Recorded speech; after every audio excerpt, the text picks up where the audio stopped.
Hello everyone, I hope आप सब बहुत अच्छे होंगे। अब हम डिस्कस करेंगे concept of effect of temperature on resistance और रेजिस्टिविटी। ठीक है, तो पहले तो हम बातें करते हैं, दो टर्म्स यहाँ पर लिखी गई हैं। पहला है रेजिस्टेंस और दूसरा है रेजिस्टिविटी। दोनों में डिफरेंस क्या है? ठीक है, तो अगर आपसे कोई डिफरेंस पूछता है तो सबसे बड़ी बात तो ये है बेटा कि जो रेजिस्टेंस होता है this is always depends on, resistance always depends on, किस पर डिपेंड करता है? आपने कहा सर ये डिपेंड करता है मटेरियल पे। किस पर डिपेंड करता है? मटेरियल पे और डायमेंशंस के ऊपर। ठीक है, किस पर डिपेंड करता है? डायमेंशंस। डायमेंशन का मतलब क्या हो जाएगा? लेंथ हुआ, एरिया हुआ, वॉल्यूम हुआ, उन सब पे वो डिपेंड करता है। ठीक है, इस तरह से हम इसकी बात करते हैं। और दूसरी बात अगर बात करें आप बात करते हैं रेजिस्टिविटी। आर क्या होता है? रेजिस्टिविटी। ये क्या होता है? ये सॉरी, आर क्या होता है आपका? रेजिस्टेंस। और रो आपका होता है रेजिस्टिविटी। ठीक है, रेजिस्टिविटी ऑफ ए मटेरियल। ठीक है, क्या बोलते हैं हम लोग? Resistivity of a material. तो रेजिस्टिविटी जो होता है बेटा, ये एक आपका फंक्शन होता है सिर्फ मटेरियल का। किसका फंक्शन होता है? मटेरियल का फंक्शन होता है। कभी भी याद रखना, जो आपका रेजिस्टिविटी है ये डिपेंड नहीं करता है, ये कभी भी डिपेंड नहीं करता है। किसके ऊपर डिपेंड नहीं करता? डायमेंशंस के ऊपर, डायमेंशंस ऑफ कंडक्टर। ठीक है, कंडक्टर का जो डायमेंशन है उस पर ये डिपेंड नहीं करता है। ठीक है, तो ये सब बहुत छोटी छोटी बातें हैं लेकिन हमें पता होना चाहिए। ठीक है, डायमेंशंस ऑफ कंडक्टर के ऊपर ये डिपेंड नहीं करता है, ये सिर्फ किस पे डिपेंड करता है? मटेरियल पे डिपेंड करता है। और जो रेजिस्टेंस होता है ये आपका मटेरियल पे भी डिपेंड करता है, डायमेंशंस पे भी डिपेंड करता है, इसलिए हम लोग उसको ऐसा बोल देते हैं। सिंपल सी बातें है ना। तो चलो, अगर ये ऐसा है तब जाके हम लोग बात करते हैं कि चलो सर अब टेम्परेचर का इफेक्ट क्या है वो देख लेते हैं। तो हमने कहा कि देखो भाई, जो रेजिस्टेंस का फॉर्मूला है वो क्या है? रो एल बाय ए। रो क्या है? रेजिस्टिविटी। और रेजिस्टिविटी क्या होता है? 1/सिग्मा। क्या होता है? 1/सिग्मा। और सिग्मा क्या होता है? कंडक्टिविटी। सिग्मा क्या होता है? कंडक्टिविटी। और कंडक्टिविटी को हम लोगों ने डेराइव किया था और हमने इसका वैल्यू निकाला था और वो था आपका Ne² to divide by m। कितना था? Ne² to divide by m। ठीक है, ये जो टर्म आपने लिखा है सिग्मा, इसको हम लोग बोलते हैं कंडक्टिविटी। ये क्या है? कंडक्टिविटी ऑफ मटेरियल, इसको हम लोग बोल देते हैं। तो ये आपका कंडक्टिविटी है। अब इसमें जो टर्म्स हमारे पास इंक्लूडेड हैं, ठीक है, इसमें जो टर्म्स है वो आपको पता होना चाहिए। ठीक है, तो उस टर्म्स की अगर बात करते हो तो टर्म है पहला n। यहाँ पर n का क्या मीनिंग होता है मैंने आपको कल बताया। ठीक है, ये होता क्या है? This is number of electrons पर वॉल्यूम। क्या होता है? नंबर ऑफ इलेक्ट्रॉन्स पर वॉल्यूम। दूसरा है मेरे पास में E, तो ये क्या है? सिंपल आप बोल दोगे this is nothing but charge of electron. Simple, ये क्या है? Charge of electron. फिर आ जाता है मास m। ठीक है, तो ये क्या होता है? सिंपल, ये ध्यान रखना, ये मास ऑफ इलेक्ट्रॉन नहीं है, ये कंडक्टर अगर आपका है तो ये मास ऑफ इलेक्ट्रॉन है, अदरवाइज तो क्या बोलते हैं? Mass of carrier. ठीक है, चार्ज कैरियर का मास ही होता है, पर सिंपल फिलहाल हम लोग यही लिख देते हैं। कंडक्टर पढ़ रहे हैं, सॉलिड स्टेट पढ़ रहे हैं ना, तो इसको हम लोग क्या बोलते हैं? This is nothing but mass of electron. होता क्या है ये भी लिख दो, ये हमेशा होता है this is always charge of sorry mass of charge carrier. ठीक है, मास ऑफ चार्ज कैरियर। जो चार्ज कैरियर होते हैं उनका जो मास है उसको हम लोग क्या बोलते हैं? m बोल देते हैं। इसके बाद अगर आप बात करते हो तो अब आता है मेरे पास में टाउ। क्या आता है? टाउ। इसको हमने क्या बोला था? ये आपका है रिलैक्सेशन टाइम। ये क्या होता है? Relaxation time. रिलैक्सेशन का टाइम का क्या मतलब है? दो सक्सेसिव कोलिजन के बीच में इलेक्ट्रॉन को जो टाइम मिला उसको हम लोग क्या बोलते हैं? रिलैक्सेशन टाइम बोलते हैं। ठीक है, सिंपल सी बात है। अगर इलेक्ट्रॉन क्या करेगा? रैंडम मोशन करता रहेगा, रैंडम मोशन करेगा तो वो क्या करेगा? हैवी जो पार्टिकल है उनसे स्ट्राइक करेगा। तो एक स्ट्राइक हुआ, फिर दूसरा स्ट्राइक हुआ। ठीक है, उनके बीच में जो दो सक्सेसिव स्ट्राइक्स के बीच में जो टाइम पीरियड उसको मिला रिलैक्स करने के लिए, वो उसको हम क्या बोलते हैं? तो बोलते हैं टाइम ऑफ रिलैक्सेशन, उसको बोल देते हैं। ठीक है, ऐसा होता है। अब बात आती है कि चलो ठीक है, तो हमने क्या किया है, हमने ये तीनों के तीनों फॉर्मूले यूज किए। ठीक है, ये तीनों के तीनों फॉर्मूले हमने यूज किया और इससे डेवलप किया आर का फॉर्मूला। कुछ किया नहीं है, रो का वैल्यू रखा, रो का वैल्यू रखा 1/सिग्मा और फिर सिग्मा का वैल्यू इसमें पुट किया, तो हमें मिल गया R is equal to ML divide by NE square tau. ठीक है, NE स्क्वायर टाउ। अब बात करते हैं फॉर ए कंडक्टर की बात करते हैं। फॉर ए कंडक्टर, कोई भी कंडक्टर आप लेके चलते हो, ठीक है, कोई भी कंडक्टर अगर आप लेके चलोगे या कोई भी मटेरियल, इवन कंडक्टर की बात नहीं कर रहे, किसी भी मटेरियल की आप बात करते हो, इसकी बात करते हैं हम लोग, कोई भी मटेरियल हो, चाहे वो कंडक्टर हो, इंसुलेटर हो, चाहे से सेमी कंडक्टर हो, चाहे कोई भी मटेरियल आप लेके चले, उस कंडीशन में अगर बात करें तो आपने कहा सर यहाँ पर अगर किसी भी मटेरियल की बात अगर आप करते हो तो उस कंडीशन में तो हमारा जो m है वो हमेशा क्या रहेगा, कांस्टेंट। क्यों भैया? सर इलेक्ट्रॉन का मास तो चेंज नहीं हो जाएगा, इलेक्ट्रॉन का मास तो चेंज नहीं होगा। ठीक है, दूसरी चीज आपने कहा सर लेंथ जो आप कंडक्टर का लेके चलोगे वो भी कैसा रहेगा, कांस्टेंट रहेगा। जो भी आप कंडक्टर लेके चलोगे उसका लेंथ भी क्या रहेगा, कांस्टेंट रहेगा। ठीक है, दूसरा आपने कहा सर इलेक्ट्रॉन का जो चार्ज है वो भी तो हमेशा सिस्टम में क्या रहेगा, कांस्टेंट ही रहेगा। इलेक्ट्रॉन का चार्ज तो ऐसा नहीं है कि आपने कुछ वेरिएशन कर दिया टेम्परेचर के अंदर तो इलेक्ट्रॉन का चार्ज बढ़ गया। Charge is always conserve, charge is always conserve. तो ये डिपेंड नहीं करता टेम्परेचर पे, चार्ज डिपेंड नहीं करता, और टेम्परेचर की वजह से मास भी चेंज नहीं होगा। ऐसा तो नहीं हुआ ना कि आप लोग नहाने गए, गर्मी सर्दियों में नहा रहे हो, गर्म पानी से बहुत तेज से बहुत गर्म पानी डाल दिया आपने अपने ऊपर और हुआ क्या कि सर मेरी हाइट इंक्रीज हो गई। ऐसा तो कभी नहीं हुआ होगा। या ऐसा हुआ कि ठंड में आप बर्फ के पानी से नहा लिए तो आपने बोला सर मैं थोड़ा हाइट में छोटा हो गया, ऐसा तो नहीं होता। तो लेंथ तो क्या रहेगा, टेम्परेचर की वेरिएशन से कांस्टेंट रहेगा। ठीक है, चार्ज भी कांस्टेंट रहेगा, पूरे इलेक्ट्रॉन का चार्ज भी कांस्टेंट रहेगा, इलेक्ट्रॉन का जो मास है वो भी कांस्टेंट रहेगा। ये तो ये तीन चीजें तो क्या रहेंगी, कांस्टेंट रहेंगी। ये तीन चीजें तो क्या रहेंगी, कांस्टेंट रहेंगी। और अगर ये कांस्टेंट रहेंगी तो आप कहोगे sir R is function of, क्या बोला अब सर, ये तो L भी कांस्टेंट हो गया, E भी कांस्टेंट हो गया, M भी कांस्टेंट हो गया, तो आपने कहा सर ये फंक्शन है N का और टाउ का, मतलब रिलैक्सेशन टाइम और नंबर ऑफ इलेक्ट्रॉन्स का ये क्या करेगा, फंक्शन बनेगा। ठीक है, और यहां से आपने पता लगा लिया इनके बीच का फंक्शन कैसा है। आपने कहा सर इनके बीच का जो फंक्शन है वो कैसा है, इनवर्स का है। किसका फंक्शन है, इनवर्स का फंक्शन है। हमने पता लगा लिया, इस इक्वेशन से हमने पता लगाया, सब कुछ कांस्टेंट रखा तो क्या बचा हमारे पास, तो यही बचा है ना। तो आपने कहा सर जो रेजिस्टेंस है वो हमारा क्या हो गया, N/N और टाउ का क्या बन गया, इनवर्स का फंक्शन हमारा क्रिएट हो गया। चलो ये तो बहुत अच्छी बात है। अब आपने कहा सर चलो एनालाइज कर देते हैं कि टेम्परेचर इंक्रीज करने पे क्या क्या हो सकता है। आपने कहा सर पहला काम टेम्परेचर बढ़ाता हूं मैं, या टेम्परेचर बढ़ाओगे, अगर टेम्परेचर बढ़ाओगे तो आपको पता है VRMS, आपको पता होगा VRMS, आपने पढ़ा भी होगा शायद, तो आप बोलोगे सर VRMS जो होता है, VRMS स्पीड क्या होता है, √3RT/m। क्या होता है, √3RT/m, ये होता है ना।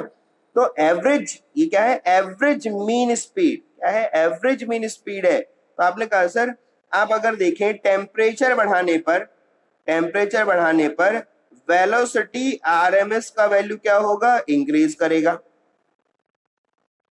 टेम्परेचर बढ़ाने पे क्या होगा, RMS का वैल्यू जो है वो क्या करेगा, इंक्रीज करेगा।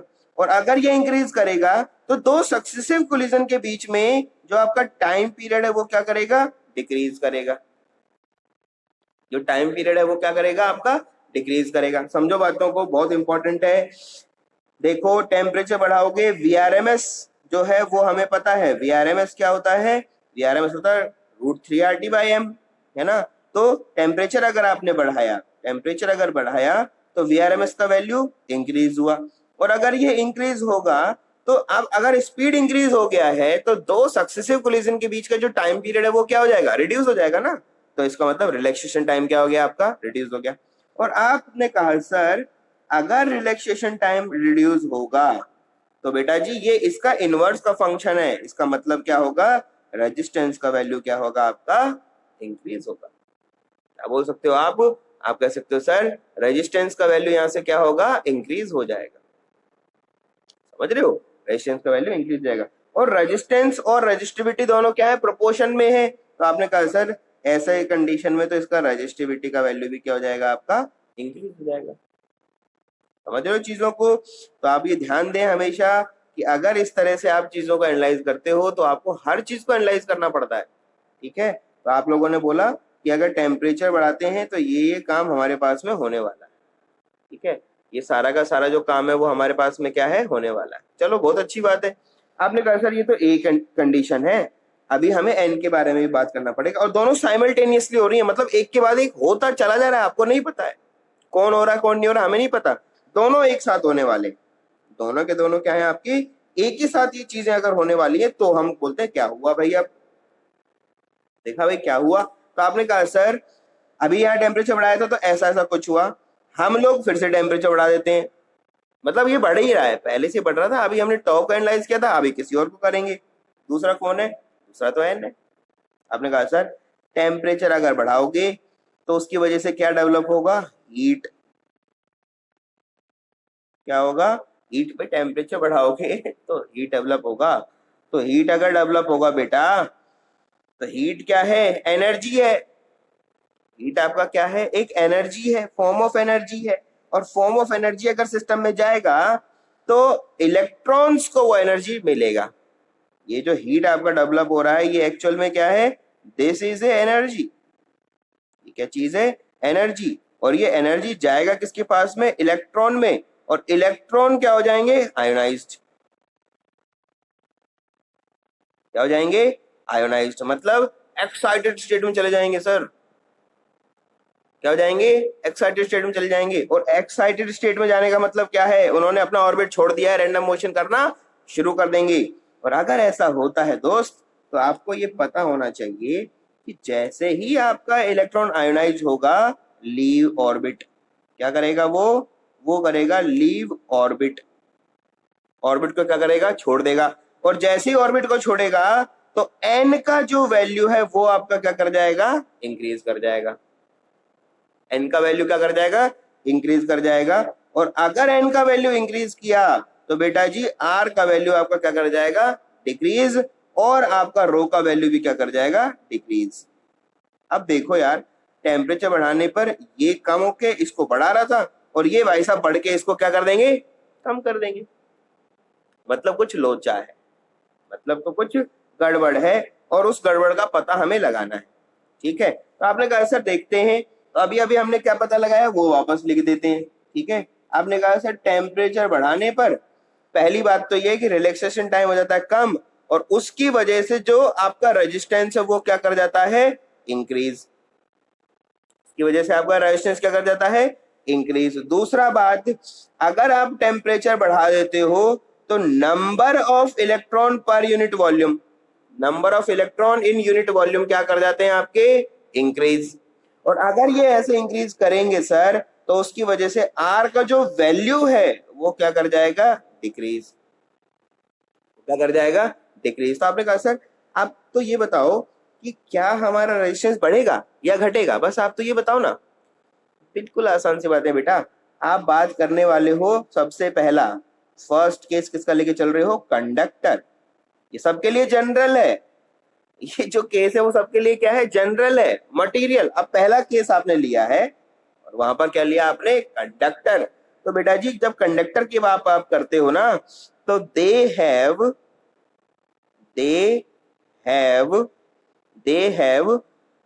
At least 10 raised to power 29 electrons. देख रहे हो कितना ज्यादा है, they have at least 10 raised to power 29 electrons per volume, electron per volume at room temperature, at room temperature। बेटा जी रूम टेम्परेचर पे इतने इलेक्ट्रॉन बैठे हुए इनके पास में, समझ रहे हो। ये क्या है, इतना इलेक्ट्रॉन तो उसके पास तब होगा जब आप कहां पर रहोगे, रूम टेम्परेचर पर रहोगे, तब इतना इलेक्ट्रॉन है। आप कहोगे सर अगर हम टेम्परेचर बढ़ाते हैं तो एन का वैल्यू तो बढ़ता है, तो एन का वैल्यू कितना बढ़ गया भाई, इतना तो इसके पास पहले ही है, एन का वैल्यू बढ़ता है, बट क्योंकि ये वैल्यू क्या है, बहुत ज्यादा है, तो आप बोलोगे sir this become insignificant, this become insignificant. क्यों ऐसा बोलते हो, इनसिग्निफिकेंट क्यों हो गया सर? अरे भैया आप सोचो, अगर आपके पास पहले से 10⁻29, मतलब आप सोचो अगर आपके पास में 10 लाख रुपया है, अगर आपके पास 10 लाख रुपया है और मैं आपको बोलूं कि लो सर 1000 रुपए और ले लो भैया, 1000 और ले लो, आप बोलोगे कोई फर्क नहीं पड़ता, 10 लाख रुपए में या 1 लाख रुपए में 1000 रुपए का क्या कंट्रीब्यूशन है, कुछ भी नहीं, समझ रहे हो? उसी तरह से अगर आप टेम्परेचर बढ़ा के 2, 4, 10, 5 लाख इलेक्ट्रॉन और ऐड कर भी देते हो तो बेटा जी ये 10⁻29 है, आप ऐड कर रहे हो 10⁵, 6, 7, कोई इफेक्ट नहीं आएगा, कोई रैंडम मोशन में इतना फर्क पड़ेगा नहीं, ठीक है? तो आप बोलोगे दिस बिकम इनसिग्निफिकेंट, ठीक है? तो कंडक्टर्स में आप लोग क्या कंक्लूड कर दोगे, आप बोलोगे सर अगर हम टेम्परेचर बढ़ाते हैं, ये तो हो गया इनसिग्निफिकेंट हो गया, तो अगर हम टेम्परेचर बढ़ाते हैं तो रिलैक्सेशन टाइम क्या होता है, डिक्रीज, और रिलैक्सेशन टाइम अगर डिक्रीज होता है तो उसकी वजह से रेजिस्टेंस का वैल्यू होता है इंक्रीज, और अगर रेजिस्टेंस इंक्रीज होगा तो उस वजह से रेजिस्टिविटी भी क्या होगी, ठीक है? तो टेम्परेचर बढ़ाने पर इनके रेजिस्टेंस का वैल्यू बढ़ जाता है, किसके बढ़ जाता है, कंडक्टर का रेजिस्टेंस का वैल्यू बढ़ जाता है। समझ रहे हो बातों को, इसकी बात कर रहे हो, कंडक्टर का रेजिस्टेंस का वैल्यू बढ़ जाता है, ये आपने बोल दिया, ठीक है? चलो आपने कहा सर दूसरा कोई मटेरियल ले लेते हैं अब, चलो, तो मैंने कहा ठीक है भैया एक काम करो आप ले लो सेमीकंडक्टर। क्या ले लिया आपने, सेमीकंडक्टर।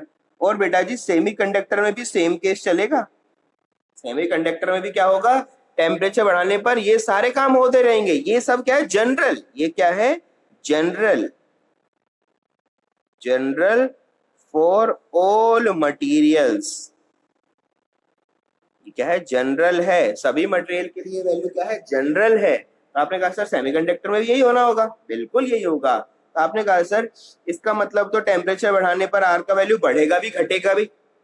अब यहाँ पर जैसे आप बात आती है सेमीकंडक्टर का, तो आप लोगों को ये बहुत इंपॉर्टेंट है पता होना कि बेटा semiconductor they have very least, they have very least electrons at room temperature। क्या है, बहुत कम इलेक्ट्रॉन्स है, मतलब नगण्य, जीरो, बहुत छोटा, बहुत कम, ठीक है? बहुत ही कम इलेक्ट्रॉन्स हमारे पास होते हैं रूम टेम्परेचर के ऊपर, समझ रहे हो बात को? अब अगर आप बोला सर कितना, बहुत कम, मतलब बेटा बहुत छोटा है, वहां 29 पावर है ना, तो यहाँ पर 1, 2 ऐसा कुछ पावर कुछ होगा, है ना, बहुत छोटा। और अब क्या होता है, अब आपने कहा सर अब अगर हम टेम्परेचर बढ़ाते हैं तो एन का वैल्यू क्या करता है, इंक्रीज करता है, और ये बन जाता है डोमिनेंट, डोमिनेंट ओवर रिलैक्सेशन।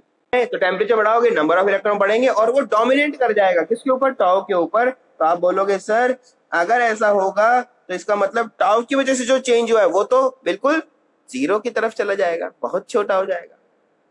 तो आप बोलोगे सर टेम्परेचर अगर बढ़ता है, टेम्परेचर अगर बढ़ता है तो आपने कहा सर एन का वैल्यू भी क्या होता है, बढ़ता है, और उसकी वजह से रेजिस्टेंस का वैल्यू घटता है और रेजिस्टिविटी का वैल्यू भी घटता है। आपने सुना भी होगा सेमीकंडक्टर वो मटेरियल होते हैं जिसका टेम्परेचर अगर हम बढ़ाएं तो उनका रेजिस्टेंस कम हो जाता है और उनमें से इलेक्ट्रिक करंट फ्लो होना शुरू कर देता है। ऐसे ही मटेरियल्स को हम लोग क्या बोलते हैं, सेमी कंडक्टर्स, हम लोग क्या बोलते हैं, सेमी कंडक्टर्स, ठीक है? तो ये तो बहुत छोटी सी बात हो गई, ठीक है? हमें कंडक्टर का पता लग गया, सेमी कंडक्टर का पता लग गया। अब हम बात करना चाहते हैं थर्ड काइंड का मटेरियल, और उसको हमने बोला बेटा अलॉयज। क्या बोला उसको हमने? अलॉयज। अब आपके मन में ये आया होगा, सर अलॉयज क्यों ले रहे हो? पहले तो हमें पहले वो बताओ कि इंसुलेटर क्या होगा। अबे इंसुलेटर को हम लोग एनालाइज नहीं करते, इंसुलेटर को हम लोग एनालाइज नहीं करते। क्यों नहीं करते? क्यों नहीं करते? अरे इंसुलेटर में चाहे जो मर्जी कर लो, पूरा जला भी दोगे ना तब भी उसमें से इलेक्ट्रिक फ्लो नहीं होगा। ठीक है, एक प्लास्टिक का रोड लो, पूरा जला दो, उसको टेम्परेचर बढ़ा दो, पूरी तरह बढ़ा दो और लगाओ दोनों तरफ उसके पोटेंशियल, इलेक्ट्रिक करंट फ्लो कर जाएगा क्या? नहीं। क्यों? क्योंकि उसमें इलेक्ट्रॉन्स इतने हैवीली बाउंडेड हैं कि आपको न्यूक्लियर अमाउंट का फोर्स देना पड़ेगा अगर आप उसको वहां से डेविएट करना चाहते हो तो। समझ पा रहे हो बातों को? समझ रहे हो? तो अलाइज की बात करते हैं। अलाइज होते क्या है? हमने क्या किया, एक लिया मेटल, हमने क्या लिया, मेटल वन, और उसमें क्या कर दिया, एक दूसरा मेटल लिया और उन दोनों को क्या कर दिया, ऐड कर दिया। तो हम लोगों को क्या मिल गया बेटा? हमें मिल गया अलॉय। क्या मिल गया हमें? अलॉय। ठीक है, अब अलॉयज की जब बात आती है तो अलॉयज में आप देखो हमारे पास कौन कौन से अलॉय है, हमारे पास कौन कौन से अलॉय है वो पता होना चाहिए आपको, है ना। तो अलॉयज में जब आप बात करते हो, ठीक है, अलॉयज में अगर आप बात करते हो तो आपके पास क्या क्या होता है। अलॉयज के अंदर हमारे पास में बहुत सारे मटेरियल है, जैसे निरकॉम। ठीक है, आपने पढ़ा भी होगा, है ना, आपने ये सब चीजें पढ़ी भी होंगी, तो हम लोगों को पता होता है निक्रोम। ठीक है, और क्या क्या होता है सर? एक होता है मैंगनीन। ठीक है, मैंगनीन। ठीक है, और हमारे पास में एक मटेरियल होता है जिसको हम लोग बोलते हैं कॉन्स्टेंटेन। ठीक है, क्या बोलते हैं? कॉन्स्टेंटेन। ठीक है, उसका स्पेलिंग लिख दो बड़ा सा, कॉन्स्टेंटेन। ठीक है, कॉन्स्टेंटेन, ये मटेरियल्स है। ठीक है, ये बाजार में आप खरीदने जाओगे मिल जाएगा। तो ये हमारा कुछ क्या है, अलॉय मटेरियल्स है। अच्छा सर, अलॉयज में क्या होता है? हम अलॉयज यूज इसलिए करते हैं ताकि टेम्परेचर बढ़ाने पर भी हमारा रेजिस्टेंस का वैल्यू क्या रहे, कांस्टेंट। हम लोग क्या ऐसा बनाते हैं, हमारा मटेरियल ऐसा चूज करते हैं कि टेम्परेचर का वैल्यू इंक्रीज करने पर भी आर का वैल्यू कैसा हो, कांस्टेंट। आप लोगों सर कैसे हो जाएगा? बेटा जी दो मेटल है यहाँ पर, क्या है यहाँ पर? दो मेटल है, तो होगा क्या, एक होगा मेटल वन, क्या हो जाएगा, मेटल वन, और दूसरा क्या हो जाएगा मेरे पास में, एक हो जाएगा सर जी मेटल टू। होने क्या वाला है, हमने टेम्परेचर बढ़ाया तो दोनों का ही बढ़ेगा टेम्परेचर, तो क्या होगा, दोनों का ही टेम्परेचर क्या होगा आपका, इंक्रीज करेगा। तो पहले में तो क्या हुआ, पहले में डोमिनेंसी किसका था, मान लिया कंडक्टर था ये, तो डोमिनेंसी किसका था, टाउ का डोमिनेंसी था। दूसरे में किसका वैल्यू था, सॉरी पहले वाले में क्या है, टाउ क्या कर रहा था आपका, डिक्रीज कर रहा था, है ना। टाउ का डोमिनेंसी था, मतलब स्पीड बढ़ रहा था, बहुत तेज स्पीड बढ़ा। और अगर ये इस तरह से बढ़ा तो आपने कहा सर उसकी वजह से तो रेजिस्टेंस जो होता है वो हो जाता है इंक्रीज। रेजिस्टेंस को इसने बढ़ाया, लेकिन दूसरा मटेरियल भी तो बैठा है ना बेटा, इसने क्या किया, एन का वैल्यू को दिया घटा, सॉरी इंक्रीज। एन का वैल्यू हमने क्या कर दिया इसके अंदर, इंक्रीज। ठीक है, तो एन का वैल्यू क्या कर दिया इसमें, इंक्रीज कर दिया। एन का वैल्यू क्या हो गया आपका, इंक्रीज हुआ। और एन का वैल्यू अगर इंक्रीज हुआ तो उसकी वजह से आर का वैल्यू क्या हो गया, घट गया। तो इन्होंने किया क्या, इन्होंने एक ने आर का रेजिस्टेंस का वैल्यू इंक्रीज किया, दूसरे ने रेजिस्टेंस का वैल्यू क्या कर दिया, डिक्रीज कर दिया। कैसे कर दिया सर, इसमें स्पीड इंक्रीज हो गई, इसमें नंबर ऑफ इलेक्ट्रॉन्स इंक्रीज हो गए, इसमें स्पीड इंक्रीज हो गई, इसमें नंबर ऑफ इलेक्ट्रॉन्स इंक्रीज हो गए, इसकी वजह से रेजिस्टेंस घट गया और इसकी वजह से हमारा रेजिस्टेंस का वैल्यू बढ़ गया।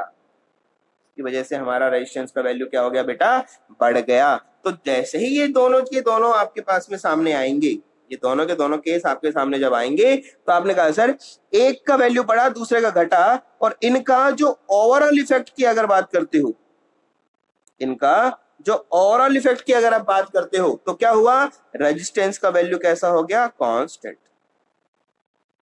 रेजिस्टेंस का वैल्यू कैसा हो गया, कांस्टेंट। ठीक है, तो ये छोटी छोटी चीजें हैं, इनको आप ध्यान दें थोड़ा सा, है ना। तो यहाँ पर ये वैल्यू क्या हो रहा है आपका, डिक्रीज हो रहा है इस तरह से, और यहाँ पर ये वैल्यू क्या हो रहा है आपका, इंक्रीज हो रहा है। ये वाला साइन यहाँ पर कुछ है, ठीक है। ये साइन यहाँ पर ऐसा कुछ है, ठीक है। तो ये बिल्कुल आसान सी चीजें हैं, ठीक है, ये काफी आसान सी चीजें हैं हमारे पास में। इस सब के साथ में आपको चीजों को देखना होता है, इस तरह से पढ़ना होता है, ठीक है। तो हमने तीनों के बारे में बात की, अब इनके ग्राफ के बारे में बात कर लेते हैं। क्या कर लेते हैं, इसका ग्राफ के बारे में इनकी डिस्कशन कर लेते हैं, ठीक है। तो ये रहा हमारा ग्राफ, और ग्राफ किस किस का होना चाहिए भाई? आपने कहा सर एक तरफ तो रेजिस्टेंस और रेजिस्टिविटी ले लो, और एक तरफ क्या ले लो, टेम्परेचर। एक तरफ क्या ले लो, टेम्परेचर। बेटा जी टेम्परेचर हमेशा किसमें होगा, केल्विन्स में, ठीक है, हमेशा किसमें होगा, केल्विन्स में, ये ध्यान रखना हमेशा। ये किसमें होता है, ओम्स में, ये किसमें होता है, ओम्स पर मीटर में। किसमें होता है, ये आपका किसमें होता है, ओम्स में, और ये आपका होता है ओम्स पर मीटर में, ठीक है। क्या होता है, पर मीटर में। कैसे पता लगेगा पता है तुम्हें, रो एल बाय ए होता है, अरे ऐसे कुछ होता है ना, तो उससे पता लगा लेना, ठीक है। चलो यहां से आप बात करो तो पहला हमारा क्या है, कंडक्टर। और कंडक्टर में क्या होता है, कंडक्टर में रेजिस्टेंस का वैल्यू बढ़ता है, जैसे जैसे टेम्परेचर बढ़ेगा वैसे वैसे हमारा इसका वैल्यू क्या होता जाएगा, इंक्रीज करता हुआ चला जाएगा, ठीक है। जैसे जैसे ये बढ़ेगा वैसे वैसे हमारा रेजिस्टेंस का वैल्यू इंक्रीज होता चला जाएगा। ये तो कौन है, कंडक्टर, क्या है, कंडक्टर, ठीक है। दूसरा कौन है भैया, दूसरा आपने कहा सर दूसरा है सेमीकंडक्टर। सेमीकंडक्टर में क्या होता है, सेमीकंडक्टर में तो सर डिक्रीज होता है। क्या होता है, डिक्रीज होता है। तो डिक्रीज होगा तो बेटा पहले रेजिस्टेंस बहुत ज्यादा था तो रेजिस्टेंस ज्यादा इधर आएगा ना, फिर डिक्रीज होता हुआ यहाँ जाएगा, तो टेम्परेचर के साथ में डिक्रीमेंट देखने को मिलेगा। तो आपने कहा सर ये रहा, ये क्या है आपके, डिक्रीज हो रहे हैं। तो ये कौन है, दीज आर सेमी कंडक्टर, ये क्या है, सेमी कंडक्टर, ठीक है। अब तीसरा है अलॉयज। तीसरा कौन है, अलॉयज। तो आपने कहा सर अलॉयज का क्या होगा, बेटा अलॉयज का जो आपका रेजिस्टेंस है वो नियरली कैसा रहेगा, कांस्टेंट। तो कुछ ना कुछ रेजिस्टेंस तो रहेगा ना, जीरो पे तो नहीं शुरू होगा, जीरो पे तो नहीं शुरू होगा, कुछ ना कुछ रेजिस्टेंस रहेगा जो बाद में क्या रहेगा, कांस्टेंट रहेगा। तो नियरली कांस्टेंट रहेगा, ऐसा एक्चुअल कांस्टेंट नहीं होता है, हम लोग बोलते हैं कांस्टेंट। तो आपने कहा सर ये लगभग क्या रहेगा, कांस्टेंट। तो इस लाइन को थोड़ा सा डेविएट कर देना। क्या कर दोगे, इसको थोड़ा सा डेविएट कर दोगे, क्यों, क्योंकि थोड़ा बहुत तो इंक्रीज होता है लेकिन वो सिग्निफिकेंट नहीं होता है, वो सिग्निफिकेंट नहीं होता है। तो किसकी बात कर रहे हो, ये दिस इज फॉर अलॉय, ठीक है। तो ये तीनों के तीनों ग्राफ हमने क्या कर दिए, एक ही जगह पर बना दिए। आप चाहे अलग अलग बना सकते हो, उसमें किसी तरह का कोई प्रॉब्लम आपको नहीं होगा। समझ रहे हैं बात को, ठीक है। तो ये सब चीजें हम लोगों को पढ़ना होता है, किस तरह से रेजिस्टेंस के रेस्पेक्ट में हमारी चीजें यहाँ पर आपकी चेंज करती हैं, वो सब हमें पता होना चाहिए, ठीक है। वो हमें क्या होना चाहिए, पता होना चाहिए। चलो नेक्स्ट टॉपिक की तरफ मूव करते हैं, टेम्परेचर कॉफिशिएंट। नेक्स्ट टॉपिक की तरफ मूव करते हैं, क्या है, temperature coefficient. Temperature coefficient of,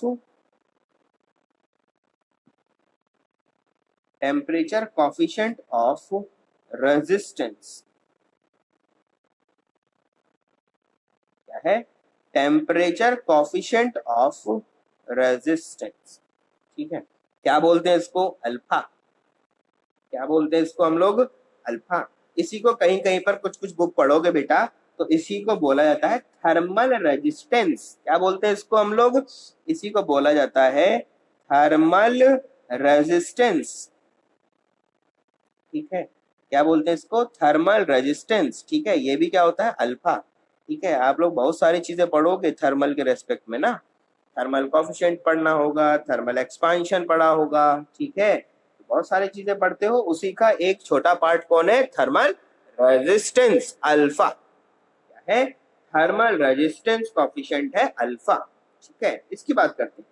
तो ये सब जो बातें हम लोग करेंगे ये सिर्फ और सिर्फ एक्सपेरिमेंट में होती है। मतलब एक वायर लिया और उस पर एक्सपेरिमेंट करना शुरू किया हमने, ठीक है। तो हमने क्या बोला, इनिशियल और फाइनल दो स्टेट बनाया। हमने क्या बनाया, इनिशियल और फाइनल दो स्टेट हमने क्रिएट किया, ठीक है। तो हमने बोला सर हम पहले बात करते हैं इनिशियल स्टेट की, इसके बारे में बात करते हैं इनिशियल स्टेट जो है वो क्या है, और फिर आपने बातें करना शुरू किया, आपने कहा सर बताओ कि फाइनल स्टेट क्या है ना? तो स्टेट हमने ले लिया भाई, हम कर क्या रहे हैं, टेम्परेचर बढ़ा रहे हैं, समझ रहे हो, टेम्परेचर क्या करेंगे, बढ़ाएंगे। तो हम लोगों को देखिए टेम्परेचर कोएफिशिएंट है ना, तो टेम्परेचर का तो फंक्शन बनना ही चाहिए, समझ रहे हो ना। तो इनिशियल स्टेट पे क्या था, आपने कहा सर पहला चीज हम काउंट करना चाहते हैं टेम्परेचर, और दूसरा हम लोग क्या देखना चाहते हैं, रेजिस्टेंस। क्या देखना चाहते हैं, टेम्परेचर और रेजिस्टेंस किस तरह से वेरी करता है वो हमें पता लगाना है सर। ठीक है भैया, लगाओ पता।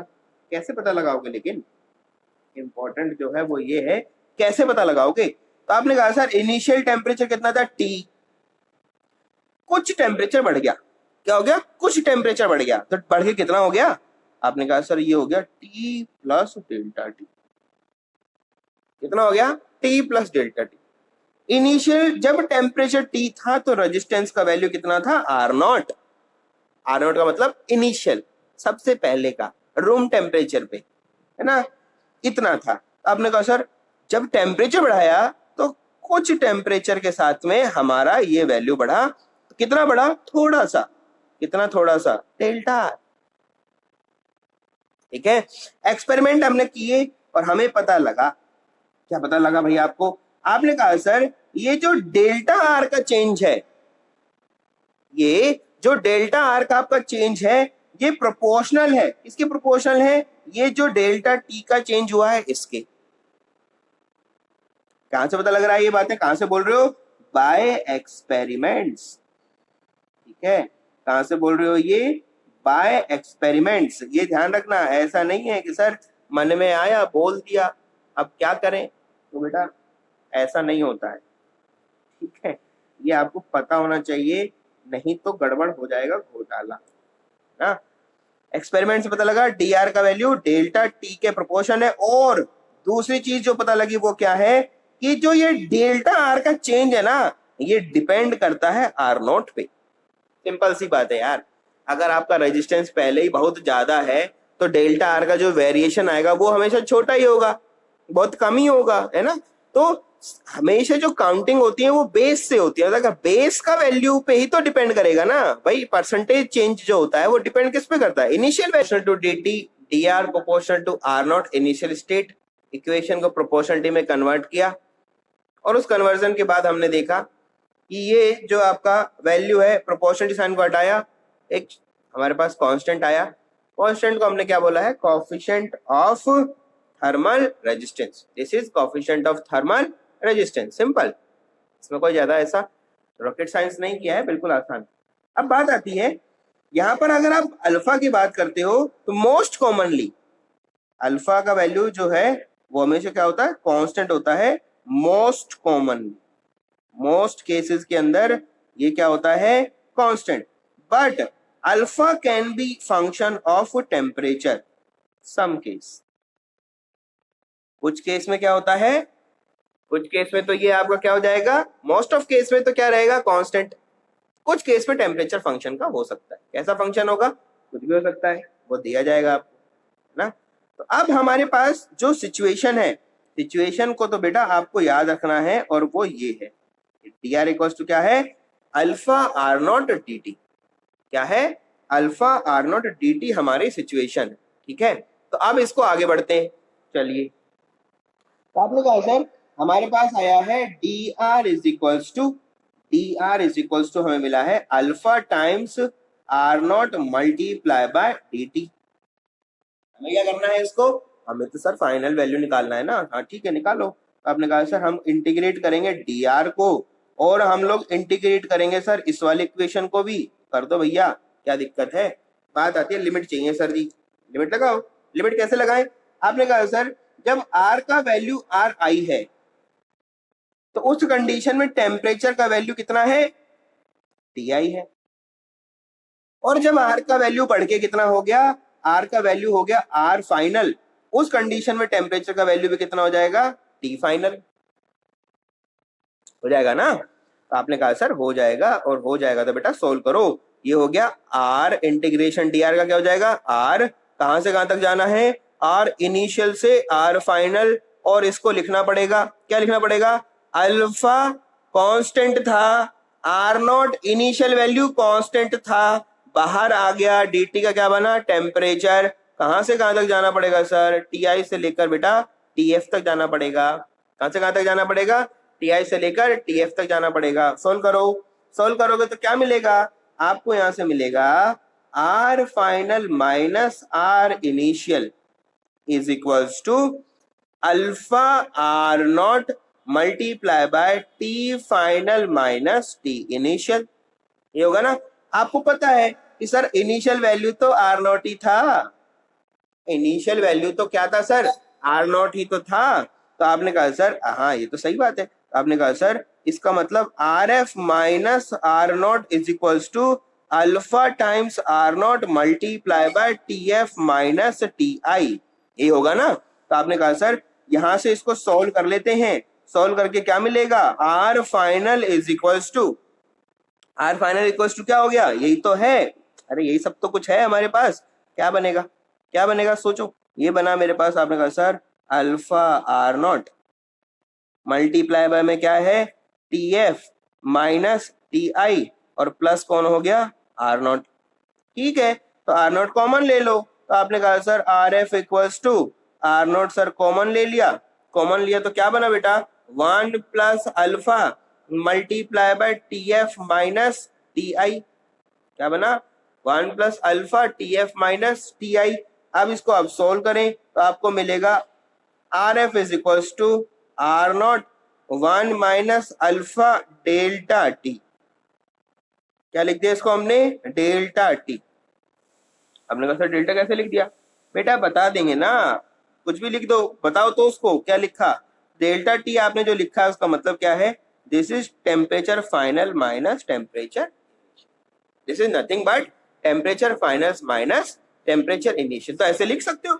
आपने कहा सर ये तो बहुत अच्छा है, ये तो बहुत अच्छा है। तो ये आपके पास में किसका वैल्यू आ गया, आर फाइनल का वैल्यू अगर कैलकुलेट करना है यहां से फटाक से कैलकुलेट कर लो, कोई प्रॉब्लम उसके अंदर आपको देखने को नहीं मिलेगा। समझ रहे हो, यहां पर आपने इसको कैलकुलेट कर लिया है। चलो अब देखो, आपने कहा सर हमारे पास आर फाइनल आ गया है, और आर फाइनल कितना आया है, आर इनिशियल या R naught 1 minus alpha multiply by delta T, कितना था, 1 minus alpha multiply by delta T.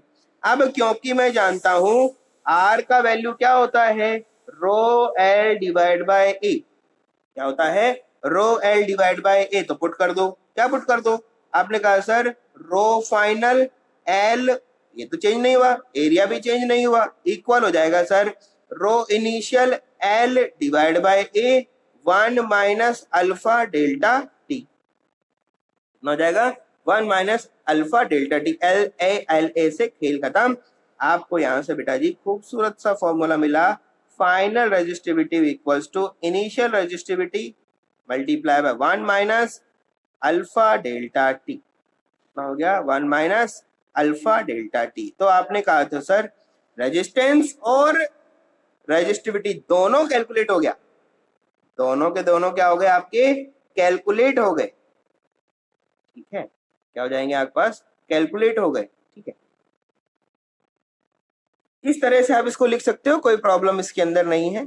ठीक है, इस तरह से आप इसको लिख सकते हो, कोई प्रॉब्लम नहीं है यहाँ पर। ठीक है, तो ये हमारे पास वैल्यूज है।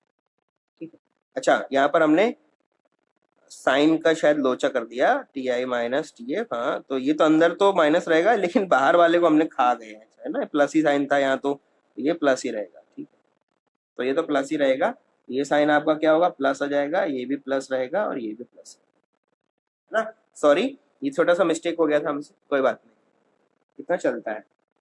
तो हमारे पास फाइनल वैल्यू ये आ गया। अच्छा अभी कभी आपको अल्फा निकालना पड़े तो क्या करें, अगर गलती से कभी बोले कि नहीं टेम्परेचर मत बताओ सीधा अल्फा बताओ हमें, तो बेटा इक्वेशन हमारे पास है, अल्फा यहाँ से निकाल सकते हो। क्या हो जाएगा, इक्वेशन को कंपेयर करोगे तो क्या बनेगा, इनिशियल इक्वेशन चल जाओ, यहीं से चल जाओ ना, यही तो सब कुछ है। अरे यहीं से निकाल लोगे ना, यहाँ से देखो क्या होगा, R final minus R initial divide by R naught multiply by delta T, alpha का वैल्यू हो गया। तो वहीं से इक्वेशन से आप निकाल दोगे कि R final minus R initial divide by sir ji R initial या फिर आर नोट, यहाँ पे आर नोट लिख दो कोई दिक्कत नहीं, R naught multiply by delta T, this is the value of alpha. Value किसका रहेगा? अल्फा। इसका यूनिट भी यहां से निकाल सकते हो आप, इसका यूनिट निकाल सकते हो। Resistance resistance resistance resistance cancel out, क्या बचेगा? केल्विन। तो क्या हो जाएगा? 1 डिवाइड बाय केल्विन। ठीक है, क्या बनेगा? 1 डिवाइड बाय केल्विन, इसका क्या रहेगा? यूनिट रहेगा। तो ये बहुत छोटा सा कंसेप्ट है जिसको हम लोग लेके चलते हैं और इसी तरह से इसकी बातें करते हैं। ठीक है, काफी अच्छे क्वेश्चंस हमेशा यहाँ से बनते हैं जिनके बारे में हमें हमेशा ध्यान देना चाहिए। ठीक है, और इसके क्वेश्चंस हम लोग डिस्कस करेंगे नेक्स्ट क्लास के लिए। Thank you very much.